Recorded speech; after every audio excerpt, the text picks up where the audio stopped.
नमस्कार मॅडम. नमस्कार. काय नाव म्हटलं तुमचं? नीता प्रकाश जाधव. बरोबर. राहायला कुठे आहे तुम्ही? आरके नगर, कोल्हापूर. घरी कोण कोण असते मॅडम? 2 मुली आणि मी. बरोबर. काय त्रास होता तुम्हाला? मला शुगर जास्त होती. होय का? किती होती शुगर? 350. बरोबर. कुठल्या डॉक्टरांची ट्रीटमेंट चालू होती? राजेश पाटील. बरोबर. काय तुम्हाला गोळ्या काय दिल्या त्या डॉक्टरनी? डॉक्टरनी गोळ्या दिलेल्या त्या सुरुवातीला मला सकाळी एक संध्याकाळी एक होती. हा. नंतर हायपर टेन्शनमुळे सकाळी अर्धी, हा. दुपारी एक आणि रात्री एक, अशा 3 गोळ्या होत्या. म्हणजे जवळजवळ 3 गोळ्या शुगरवरती तुम्हाला चालू होत्या. बरोबर बरोबर. मग 9E5 बद्दल माहिती तुम्हाला कोणी सांगितली मॅडम? अग्निहोत्री मॅडम. अग्निहोत्री मॅडमने सांगितलं काय? बरोबर. मग आता 9E5 कसं घ्यायला लागलं तुम्ही? मी सकाळी उठल्या उठल्या ब्रश केल्या केल्या पहिल्यांदा 9E5 घेते. बरोबर बरोबर. आता 9E5 घेतल्यानंतर तुम्हाला काय फरक जाणवला? त्याच्यानंतर खूपच फरक जाणवला.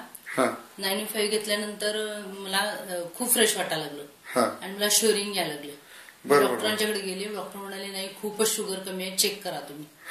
तर फास्टिंग पीपी 70 आणि 110 होती. अच्छा. डॉक्टरांनी लगेच संध्याकाळचा डोस पूर्ण बंद केला. संध्याकाळचा डोस बंद केला? पूर्ण बंद केला. बरं. किती 9E5 घेतल्यानंतर संध्याकाळचा डोस डॉक्टरांनी बंद केला? 8 दिवसातच. 8 दिवसातच तुम्हाला फरक जाणवला? बरं बरं बरं. 9E5 घेतल्यानंतर पहिल्यांदा तुम्ही म्हणलात की तुम्हाला थोडंसं शेवरिंग जाणवायला लागलं. जाणवलं. Okay okay. त्यामुळे डॉक्टरनी तुम्हाला सल्ला दिला पीपी आणि फास्टिंग करण्याचा. Okay okay. मग आता किती दिवस झाले घेताय 9E5? आता तरी 1.5-2 महिने होत आले. 2 महिने होत आले. आता 2 महिन्यानंतर अलीकडे कधी पीपी आणि फास्टिंग केलंय परत? होय, परत एकदा केलं होतं. कधी केलंय?